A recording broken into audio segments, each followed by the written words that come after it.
Maqaa Abbaa, kan Ilmaa, kan Hafuura Qulqulluu, sadan Waaqa tokko. Ameen. Waaqayyoon kan jaallatanuu, Waaqayyoos kan isin jaallatu, maatiiwwan Fayyisaa Addunyaa qaamaan asitti mana Kiristaanaa Fayyisaa Addunyaatti kan argamtan, akkasumas immoo toora miidiyaa hawaasaatiin sagantaa keenya kan hordoftanuu, Waaqayyo kan isin jaallatu, akkam bultanii, akkam jirtu, akkam yoo nageessan, hunda dursee kan ture, hunda dabarsee kan jiraatu, gubbaa samii irratti lafa kanarratti gadi fagoo galaana keessatti kan isa fakkaatu kan hin jiraanne, jilbi hundumtuu kan isaa sagadu, qalbiin hundumtuu kan isa waaqeffatu, Waaqa waaqotaa uumaa hundaa kan ta'e maqaan isaa ulfaatu. Guyyaa har'aa akkanaa walitti nu qabee keessumaa tsooma keessa turre, tsooma giiftii keenya maaramee, tsooma filsataa torban lamaa, darfan lamaa walitti aansinee Waaqa kadhachaa turre, eebba guddaa argannee, tsooma keenya hiikkannee, ayyaana isii kabajannee kan guyyaa kanaan nu ga'e Waaqa keenyaaf kabajni isaaf ulfinni isaaf haa ta'u. Akkasumas waadaa giiftii keenya maaramiitii galeenii amma dhumaatti sanyii keenya Waaqayyo nu haa eebbisu. Eebbi waadaa giiftii keenya maaramii hunda keenya wajjin haa ta'u. Egaa wangeela Luuqaas boqonnaa tokko lakkoofsa 28 irratti waan caqasame tokko ture. Guyyaa har'aa wangeela Luuqaas boqonnaa tokko lakkoofsa 39 irraa kaasnee isa jirru ilaalaa turre. Sila kaafa wangeelli dubbisamu waa'ee giiftii keenya maaramiiti. Kunoo ani garbittii gooftaati, akkuma dubbatte, akkuma dubbii keetii naaf haa ta'u jette giiftiin keenya maaramee. Ani kunoo garbittii keetii, kanaaf akkuma dubbatte naaf haa ta'u jette giiftiin keenya maaramee. Nama ajaa'ibaa waan isheen filatamte jecha kana yeroo isheen dubbatte yeroo filatamteedha. Ergamaan Waaqayyo biraa dhufee Waaqni ishee filachuu yeroo itti hime sana garbittiin gooftaa kootii kunoo asan jira, akkati dubbatte anaaf haa ta'u jette. Waa baay'ee dubbii kana keessa kaasneeti waan giiftii keenya maaramee ilaallaa. Waa'ee giiftii keenya maaramee jarri amantaa kaatolikii isheen lafarraa kan argamte miti samiirraa kan buute jedha, akkuma ergamoota samiirraatti lakkaa'amtii jedhaniitu isa namummaa ishee irraanfatu. Inni sirrii miti, Haannaa fi Iyyaaqiimiirraa dhalatte lafuma keessaa namuma keessaa kan filatamteedha jedhaniitu hayyoonni keenyaas sana sirreessan. Jarri karaa amantaa Protestaantiitiin jiran immoo maal isheen akkuma namoota kaaniitiin yeroodhaaf Waaqayyo seerratti hojii hojjete isa booda immoo dhiise kan jedhanus jiru. Inni kunis sirrii miti, dubartoota keessaa ati adda kan taateedha jedhe, akka dubartoota kaanii akka isheen hin taane itti agarsiisa. Kanas abbootiin keenya isa kana sirreessani. Akka jara sanaas haadhaaf abbaa kan hin qabnee fi samiirraa kan gadi buute yookaan samiirraa kan argamte miti. Namuma keessaa Haannaa fi Iyyaaqiimiirraa kan dhalatte, sanyii Daawit, sanyii Abrahaamiirraa kan argamte gadi taateedhaaf.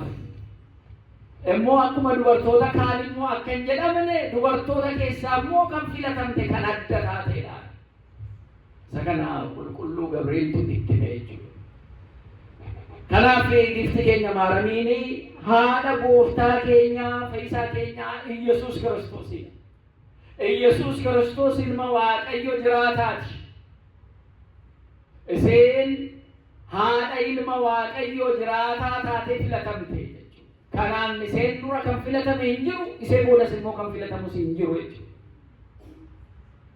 Giiftii keenya dubaruu maaramiin dubartoota keessaa adda kan taatu, abbaarraa dursee kan dhalate ilmi haadha malee duraanii abbaarraa dhalate. Akkamitti dhalate jedhamee qoratamee gaafatamee bira ga'uu hin danda'amu. Akkasumas dhaloonni isaa inni lammaffaa dhaloota fooniin giiftii keenya dubaroo maaramii irraa dhalateedha. Durboo taatee utuu jirtu, dubaroo taatee utuu jirtu, da'uun deessuu taatee immoo utuu jirtu immoo dubaroo ta'uun kunis adda see godha. Adda see godha. Kun hojii hafuura qulqulluuti. Hafuurri qulqulluu si golboobaa jedhee qulqulluu Gabriel. Kan sirratti hojii isaa hojjetu hafuura qulqulluudha. Ati fooniinis yaadaanis beekumsaanis dhiiran beektu. Kan kana taasisee sirraa kan ilmi Waaqaa abbaan ilma isaa gara keetti ergu. Ilmi hojii hafuura qulqulluutiin sirraa dhalatu kun addaati. Inni kun immoo namaan miti kan itti himame qulqulluu Gabrieliidhaan itti himame. Qulqulluun Gabriel hafuura qulqulluudhaan misraachoo eegasee itti himee booda gara Elsaabeexii yogguu dhaqxu Elsaabeexiin haadha gooftaa kootii gara koo dhufuu nanaaf akkamitti ta'a jettee hafuura qulqulluudhaan guutamte. Nama ajaa'ibanni kunis. Namni neetworkii tokko keessa jiru odeeffannoo akka wal jijjiiru hafuura qulqulluudhaan ergamaa qulqulluun Gabriel dhufee kan iseetti hime.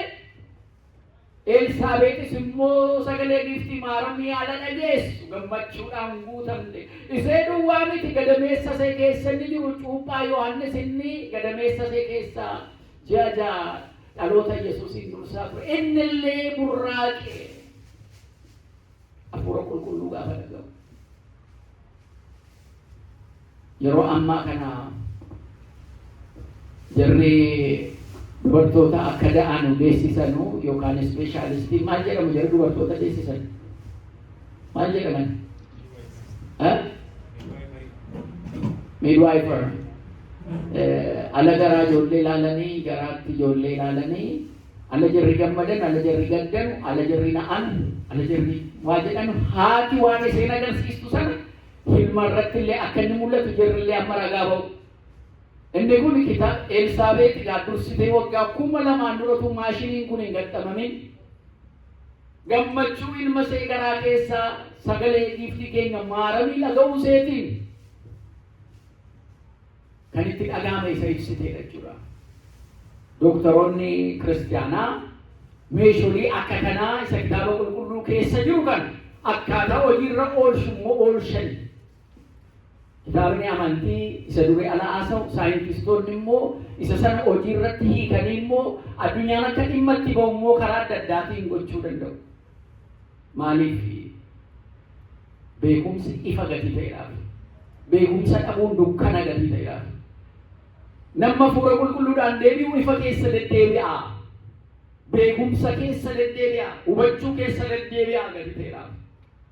Elsaabeexiin waa'ee giiftii keenya maaramii isheenis hafuura qulqulluudhaan guutamtee waan ishee irratti ta'e sana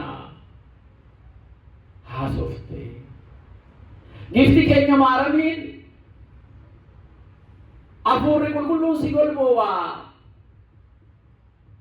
Ilmi Waaqayyoo sirraa dhalachuuf jira ala jedhamtullee hangarbitti Waaqayyooti jette. Abeet kisoomiin akkana. Abeet gadoof qabuu akka kanaa. Of tuultonni utuu waan qabaatiin waa baay'ee qabna jedhu. Utuu waan dandeenyu waan baay'ee dandeenya jedhu. Utuu waan hojjetiin waan baay'ee hojjenna jedhu. Namni hafuurri qulqulluu irra bulee garuu gadi qabatee dhuma hojjeta. Hin beektu utuu jedhamuu beekaa. Dadhabaadha utuu jedhamuu cimaa. Wallaalaadha utuu jedhamuu sakaan gorsuu kan danda'u. Garuu kisoominaan gadi kan of qabu. Aadaa uummata keenyaati hojii wal fakkaata kun. Gifti keenya maaramii irraa uummanni keenya waan barate fakkaata la baay'ee. Nu yoo tokko tokkoon keenya achi keessa jirra. Of gadi qabuun mana Waaqayyoo keessatti, kisoominni mana Waaqayyoo keessatti eebba namaa kenna. Gonfoo namaa kenna. Gonfoo jireenyaa, akka argannu nu taasisa. Qulqulloota irraa kan barannu isa kana, giftii keenya maaramii irraas immoo kan barannu isa kana. Angarbitti gooftaati. Kennaa nuu kennameen ala Waaqayyo tajaajillu. Waliin morkachaa tajaajilla. Anatu caala jennee tajaajillamoo maalan qaba hunda kan qabu Waaqayyoodha jennee toof qabnee. Fedhii foonii keenyaa mo'annee lubbuu keenya foon keenya akka to'attu goonee ittiin deemnamoo argaadhaan deemnamoo akkamitti deemna? Abbootiin keenya baay'een isaanii ala waa beekaa dhufan sanatti mul'atu magaala keessaa ba'uu uummata keessaa addaan ba'anii kophaatti waaqa isaanii kadhachuu barbaadu.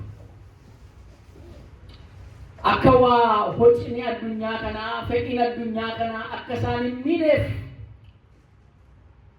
uummanni keenya, sabni keenya waan akkanaa qaba. Ala baay'ee alanni kaan hocee dubbatu callisee kan dhaggeeffatu. Ala kaan inni kaatu taa'ee kan inni hubatu. Hubannaa sana keessa waan baay'ee jiraadhaaf.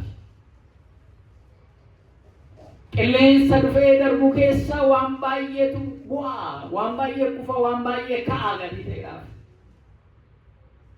Waaqayyo immoo yeroo hundumaa waaqa sirriiti. Giftii keenya maaramiin haadha gooftaa keenyaa Yesuus Kiristoos ta'uuf filatamtee egaa an garbitti Waaqayyooti, garbitti gooftaatii jette galanni seedhaaf isa ta'u. Galateeffannaa ni dhugaa. Barsiistuu keenya see jalqabaa taate. Barattoota Kiristoos keessaa see jalqabaa seedhuma giftii keenya maaramiin.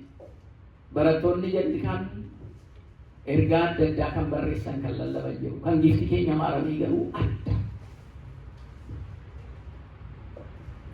Yeroon tsooma torban lamaa kana maaramiin galateeffachaa kottu yaa maaramii jechaa kan galateeffachaa turres jaalala see sana hubannee Beetlihemii lafa inni dhalate Qaraaniyo amma inni fannifametti ilma seerraa utuu addaan hin ba'in.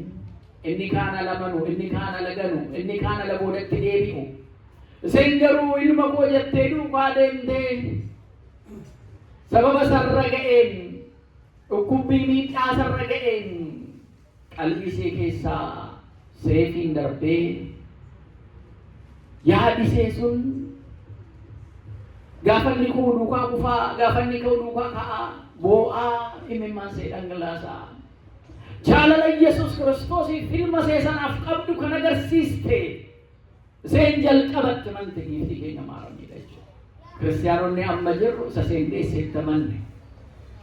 Seen karaa tokkoon isa addunyaa kana damma afaan nanoo baasu amma see baaste. Isa daa'imman keenya nu guddisu ijoollummaa keenyatti bishaan taanee gara haadha keenyaa keessaa akkam dhangaloofnee lafne nama godhee qaama keenya akkanaan nurratti kaasee nuu kenne. Hundumaa dursees kan ture hunda dabarsees kan jiraatu ilma tokkicha abbaa seerraa kan dhalatu seen hangarbitti isaati jettee gadoof qabdee jechuudha. Nama ajaa'iba! Haadholiin ilmi keessanii ala yuunivarsiitii giraajuweet godhu akkam gootummaan isinitti dhaga'ama. Yookaan ilmi keessan bakka masarraa mootummaa keessa bakka aangoo guddaa ala argatu akkam gammaddu. Haadholiin keessumaa ilma kootiin jettaniitti siqxanii nama hundumatti himachuudhaaf akkam keessi keessan jira. Anatu guddiseen jettanii jechuudha. Maaliif dhalachuu duwwaa miti ijoolleen guddachuu irratti illee haadholiin gumaacha guddaa qabu. Haadholiin kenna guddaa qabu ijoollee guddisuu irratti.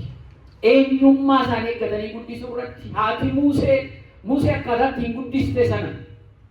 Eenyummaa isaa akkaataatti hin barsiiste sana. Ammallee bara ammayyaa addunyaan identity crisis. Eenyummaan isaa gaaffii guddaa keessa galee namni aleessaan dhufe isa jedhu sana sammuusaa ala naanna'u kana manni barumsaa inni jalqabaa maatiidha jechuudha. Maatii keessaa immoo abbaan asuma achi dhaqee dhama'uu danda'a. haati garuu gumaachisee guddaadha jechuudha. Eenyurraa qalbeeffachuu qabu, giifti keenya maarameerraa qalbeeffachuu qabu jechuudha. Hojii Waaqayyo nurratti hojjetu, kennaa Waaqayyo nuu kennu akkaataa ittiin qabannee ofirra bulshinee jiraannu jechuudha. Seefiin laphee kee keessa darbaattiin jedhee jaarsinni dulloomaan suni Simoon beeta maqdasaa yookaan mana qulqullinaa keessa taa'ee iji isaa fayyina namaaf Waaqayyo taasise arguudhaaf inni fedhaa ture sun iji koo Waaqayyo fayyina uummata isaatii taasise kana argee jira.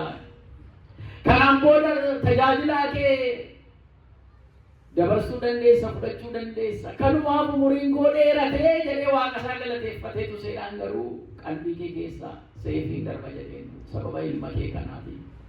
Akkuma dhalateen ijoollummaadhaan gara Gibxiitti godaanee gaafa Gibxi immoo deebi'u rakkina adda addaa gidira adda addaa keessa darbu giiftiin keenya maaramiin isaa wajjin turte jechuudha. Abeet!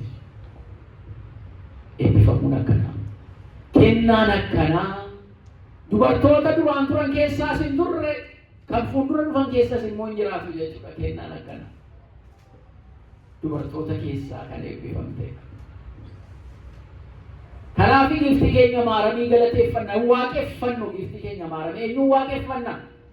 Irra deddeebinee haasofna. Eenyuun waaqeffanna? Waaqayyoon waaqeffanna. Giifti keenya dubaroo maaramii kan kabajnuuf, kan galateeffannuuf sadan Waaqa tokko keessaa Abbaa, Ilma, Hafuura Qulqulluu keessaa teessoo ilmaa taatee Waaqayyoo si filate. Suraafeel kiruubeel irra kan taa'u, kan jajamu, kan galateeffatamu, hin kaala jennu Waaqayyo Hafuura akka nuu galuufi malee waan ta'u, waan ka'u, waan dhaabbatu, waan deemu miti akkana miti. Waaqayyo bakki inni hin jirre hin jiru Waaqayyo Hafuura. Sammuun keenya garuu hubachuu akka danda'uttis hafuura ta'e sanatiyyuu qaamaan mul'ate. Qaamaan mul'achuun isaa immoo foon inni hafuuraa sun foon ta'uusaa nama ta'uusaa sana argan. Wangeela Yohaannis boqonnaa tokko lakkoofsa tokko irratti inni jiru. Wangeela Yohaannis boqonnaa tokko lakkoofsa 14 irratti hafuurri sun jechi sun qaama nama ta'uusaa sana kan arginudha. Nama ta'uudhaaf immoo kan inni filate giifti keenya maaramiidha jechuudha. Gati kanaatiif namaa walitti, nama hundumaa walitti Waaqaa gaditti giiftiin keenya maaramii adda kan taateedha jechuudha. Kan filatamteedha jechuudha. Dubartoota hunda keessaa adda kan taateedha jechuudha giiftiin keenya maaramii. Ati adda dubartoota keessaa. Kan si fakkaatu hin jiru dubartoota keessaa. Ati teessoo malakootii taatee jirta. Abiddi waaqummaan isaa kan si hin gubin.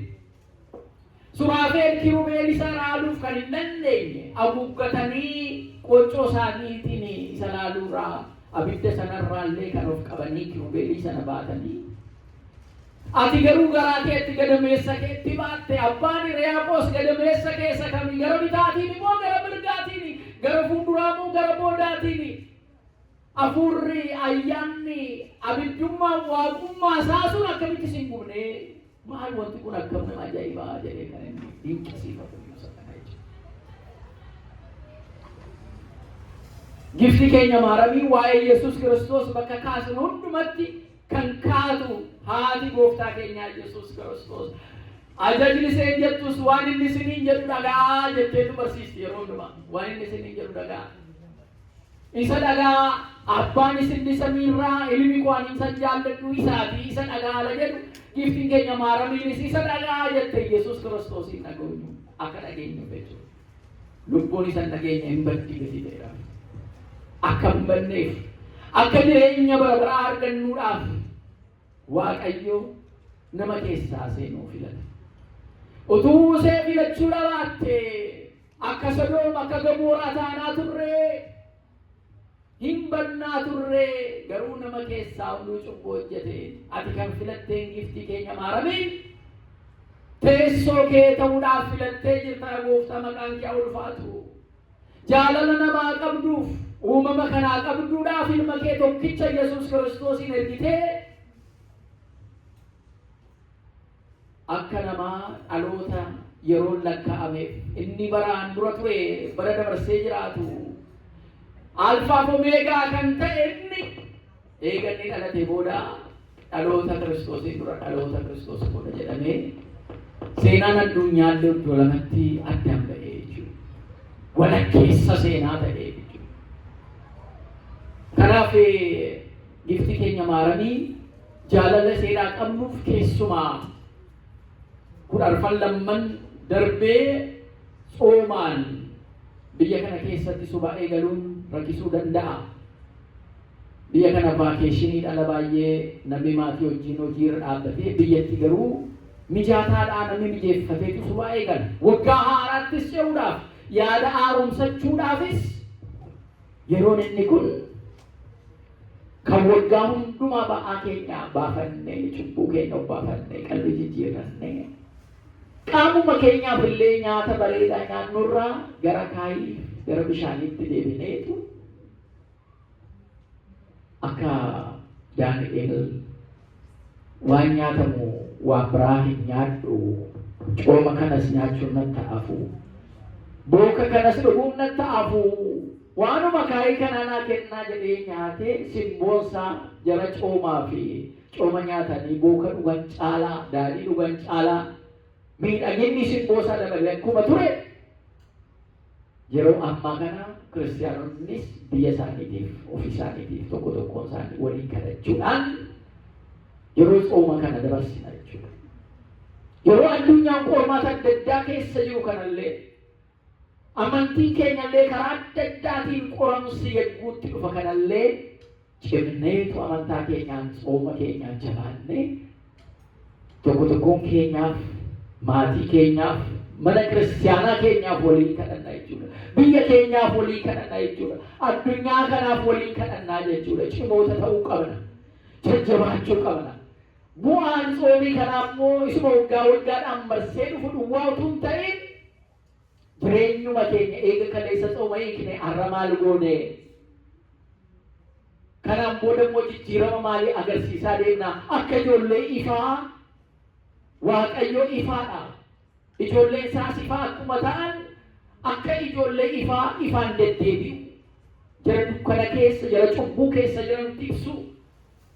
Ibsaa taanee hanqina isaanii, irruu isaanii itti agarsiisaa gara mootummaa Waaqayyootti akka jarri deebi'an, dhaaltuu mootummaa Waaqayyoo akka ta'an gochaa deemuun tokko tokko keenyarraa eegama jechuudha. Gifti keenya maaramiin karaa adda addaatiin kaasnee waa'ee isee tokko lama jennee galateeffachuu dandeenya, yaaduu dandeenya. Garuu nutti baay'ata. Maaliif tokkoffaan Waaqayyoo gifti keenya maaramii gatii filatee jiruuf Isaayyaas boqonnaa 7:14 irratti akkuma caqasame ilma da'uuf kan jirtu dubaroon isee akka taate hubannee wangeela Luqaas boqonnaa 1:28 irrattis misraachoo kan dhageesse qulqulluun Gabri'eel gara isee takka ergame hibarree Waaqayyo isee filatuu isee ilaalla jechuudha. Wangeela Maatewos boqonnaa 1:23 irrattis akkasuma haadha gooftaa ta'uuf filatamuu isee sana argina jechuudha.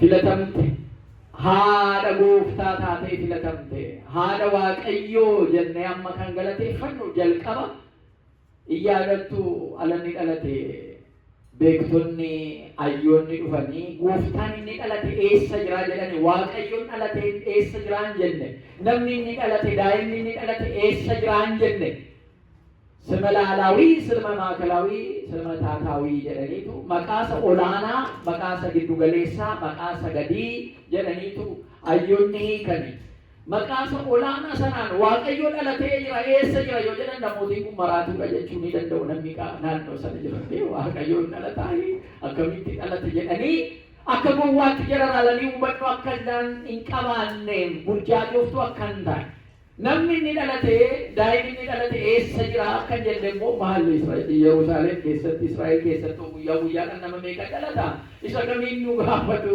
jedhanii immoo akka jarri isa kanaanis immoo akka hin beekne nama wallaalaa godhanii jedhan fudhanne maqaasa giddu galeessaa gooftaan dhalate eessa jira jedhanii akka jarri gaafatan jechuudha.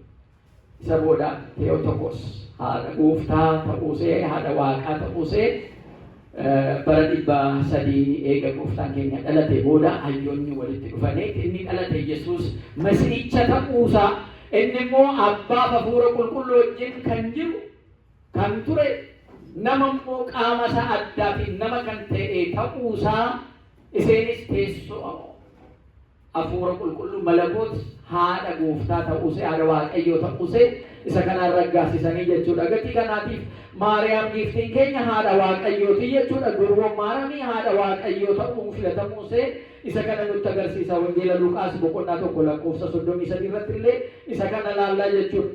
Gara biraatiin giiftiin keenya Maariyaam fakkeenya amantootaa fi fakkeenya jara arjummaa godhaniiti. Fakkeenya keenya jechuudha. Fakkeenya godhannee iseerraa waan baay'ee barachuu dandeenya jechuudha. Hojii iseerraa, jireenya iseerraa waan baay'ee barachuu dandeenya. Akkasumas giiftiin keenya Maariyaam eebbifamtuu akka taanee si hubanna jechuudha. Eebbifamtuu namni yoo eebbifame malee waan akkanaa gochuu hin danda'u. Eebbifamuun immoo adda. Isa nu eebbifamnu miti. Hundumti keenya eebba qabnaa, inni eebbifamnaa. Kan giiftiin keenya Maariyaam immoo adda akka ta'e illee isa kana si hubannaa jechuudha. Akkasuma giiftiin keenya Maariyaam yeroo hundumaa ilma ishee Yesuusin akka dhageenyu nutti isa dhagaa jetti. Isa dhagaa. Lubbuun keenya hundumtuu akka isa dhageenyu. Gurri keenya hundumtuu kan isa akka dhaga'u. Jecha isaa qofa akka dhaga'u. Jecha baay'ee dhaga'amu jira. Jecha nama burjaasessu baay'ee jira. Jecha hafuurawwaa kan fakkaatu, kan amantaa kan fakkaatu, filoosofiin adda addaa sana kan Giriik, achi booda kan Room, kan adda addaa addunyaa jeeqaatu wanti ture garuu isa miti isa dhagaa. Isa addunyaan isinii jedhu miti isa Yesuus Kiristoos isinii jedhu dhagaa jetteetu gara isaatti agarsiisaa turte jechuudha. Kanaaf nu hundumti keenya illee isa dhaga'uu qabna. Yohaannis boqonnaa 2:5 irratti isa dhagaa jetteen irruu isaanii akka guutuuf dadhabbii isaanii sunarra akka boqotaniif cimina akka argataniif qaanii isaanii sanarraa gammachuun akka isaaniif ta'u waaqatti akka jirri hirkatanuuf jira jireenya isaanii fi sagantaan isaanii sun jalaa irratee waan dhugan dhabanii turaniin illee jara salphachuudhaaf turan sanaan illee isa dhaga'uu isaaniitiin bishaan gara wayinii sanatti jijjiiramee fi isa san dura dhugan caalaatti minyaa'eetti gammadani. Nuyis jireenya keenyatti isa dhageenya. Maal nuun jedhaa Kiristoos ala jennu? Yesuus maal nuun jedhee jennu? Wangeela keenya banannee isanni afaan banee jara barsiisuu jalqabe. Maatiyos boqonnaa 5 jalqabee isanni jiru sana. Tokko tokkoon jireenya keenya keessatti isa dubbifannu mee wangeela Maatiyos boqonnaa 5 jalqabee isa jiru sana. Isanni barsiise. Barsiisaa Yesuus Kiristoos. Isa booda jarri kan barattoonni isa hiikaa, isa babal'isaa barsiisan. Inni sun bu'uura mana amantaa keenyaa gatii ta'eedhaaf jechuudha. Giiftiin keenya Maariyaam foon Yesuus biraas dhabamtee hin beektu. Yeroo Yesuus Kiristoos fannifame sana Yohaannis boqonnaa 19:25 irratti foon Yesuus biraa adda baatee beektu. Isa wajjin hin jirti. Nu yoo foon Yesuus wajjin jirraa fagaatan jirraa. Sababa adda addaa himannee fooniif dhiiga isaarraa kan fagaanne jirraa. Maaliif irraa fagaanne? Lafanni hin jirre hafuurri qulqulluun jira jechuun danda'amu. Inni abdii keenya, inni jireenya keenya. Isatti amannee jireenya bara baraa arganna gatii ta'e foon isaarraa qurbaana isaarraa fagaachuu hin qabnu jechuudha. Hundumti keenya umurii kamiiniyyuu yoo ta'e, beekumsa kamiiniyyuu yoo ta'e foon isaarraa fagaachuu hin qabnu jechuudha. Giiftiin keenya Maariyaamiin foon isaa wajjin hin turte. Foon isaa fudhachuu nan danda'ii jennee gaafannee fudhachuu qabna jechuudha. Jarri fudhanne.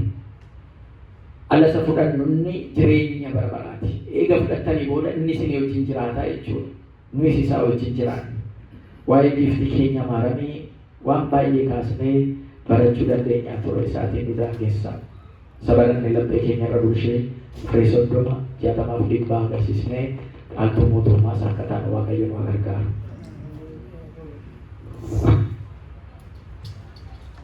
Maqaan barsiifatee Waaqaan gorfatee galanii guddaan haa ta'u abbaa keenya akka gaariitti wangeelaa haadha waa'ee haadha keenyaa akka gaariitti barsiisaniiru wangeela keessaa akka caqasan jechuudha. Waaqayyo abbaa keenyaa sagalee jireenya sana geessisu sagalee jireenya sana geessisu sagalee jireenya sana geessisu hunduma keenya Waaqayyo dhaabsi mootummaa isaatii nu haa taasisu. Eeyyeen faarsaan daakunii guyyaa irraa faarfatillee akkana jedhanillee waa'ee haadha keenyaa iddoo baay'eetti argachuu dandeenya. Iddoo baay'eetti dhugaa ba'aa wangeela keessaas faarsaa daawwit keessas iddoo hundumaa jira jechuudha. Kanaaf dhaqaatii dubbisaa isa namni isin gaafatu bichaa otoo hin ta'in namaaf deebisaa isaan isin gaafatan maal isheen dubartii akkuma kootiitii yoo isin jedhanii akkamitti akka keessaa ta'e jedhaati gaafadha. Maal jedha faarsaan 44 lakkoofsa 9 mootittiin mirga kees ni dhaabbatti jedha. Uffata warqee gonfattee haguuggatteedha. Wayyaan uffannumti isheellee kana fakkaate yoo ilaalta jechuudha akka egzaambeliitti. Yaa mucaa koo na dhaga'i ilaali gurra keenis na dhaggeeffadhu jettee. Giitiin isaa wata qabama negeste fayyamaanii kee